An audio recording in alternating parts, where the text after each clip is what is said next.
No raspberries yet, and I was thinking about making a raspberry pie.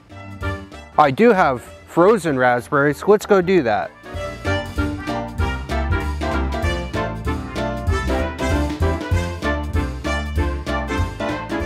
All right, so today I'm going to show you and Dan how to make a raspberry pie that we've been making in my family for a very long time.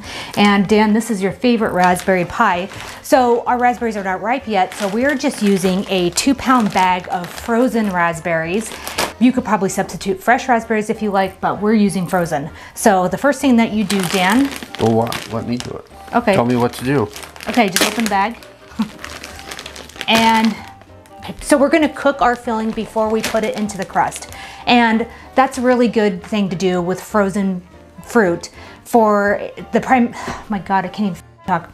Okay, so we're going to cook our filling before we put it into the crust. And the reason why you want to do this is because you can control how juicy your pie ends up being. If you just use frozen fruit and mix it with the thickener and the sugar and then put it in your crust, chances are it's going to end up being way too liquidy.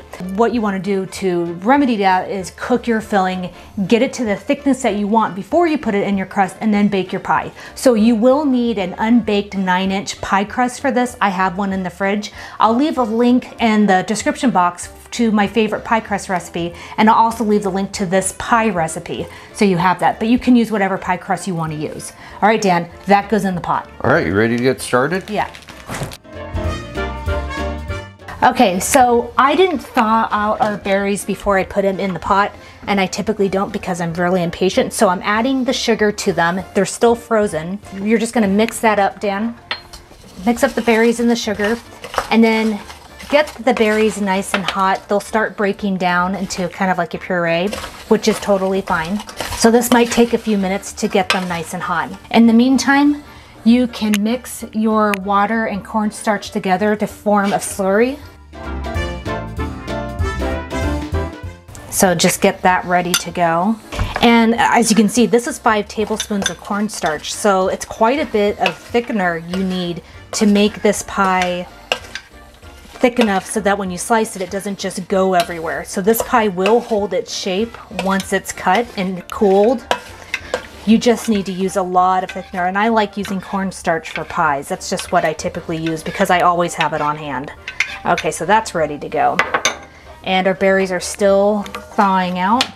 And Dan, you can go ahead and add the salt. So that's just a 1/4 teaspoon of salt. And we can go ahead and add our butter. There we go.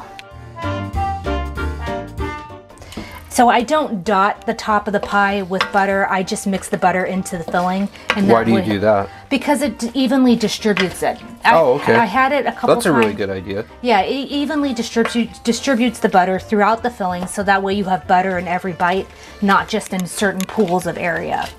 Okay, so we're gonna let this heat up. So once this is really juicy and the berries are steaming and they're nice and hot and they're breaking down, then we'll add our cornstarch and we will start thickening it up.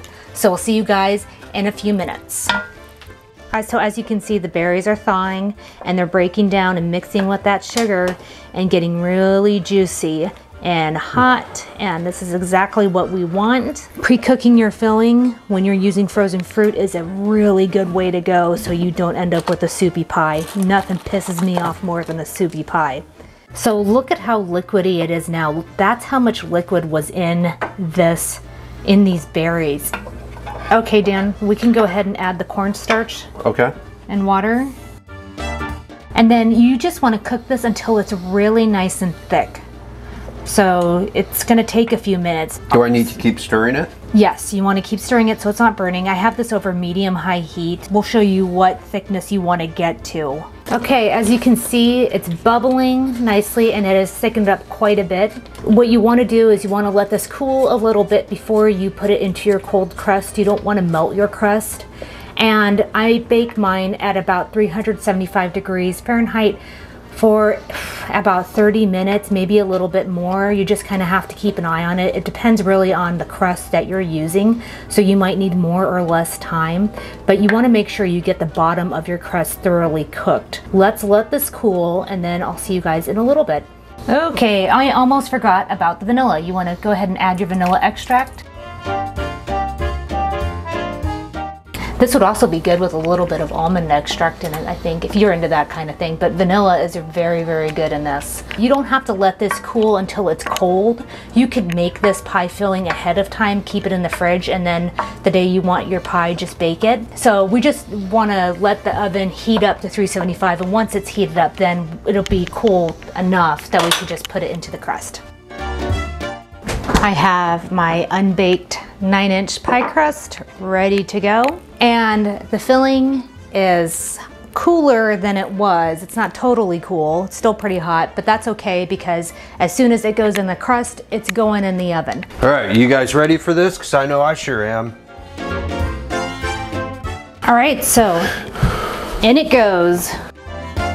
Can you set the timer for 30 minutes? I'm gonna cook it for 30 minutes and then we'll see how it looks. You wanna let this pie cool thoroughly and then you want to chill it. That helps it hold its shape. So, I mean, unless you don't care about it holding its shape when it's cut, then you can serve it warm with vanilla ice cream. That would be good.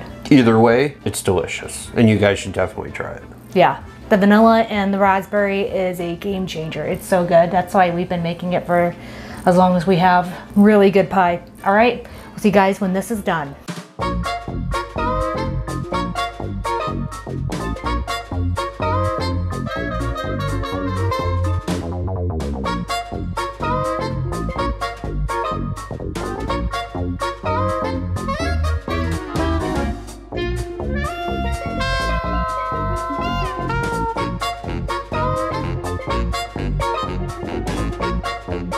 So I see the end result turned out really nice. Yeah, see, I told you, I promised you a pie that would hold its shape, and it does.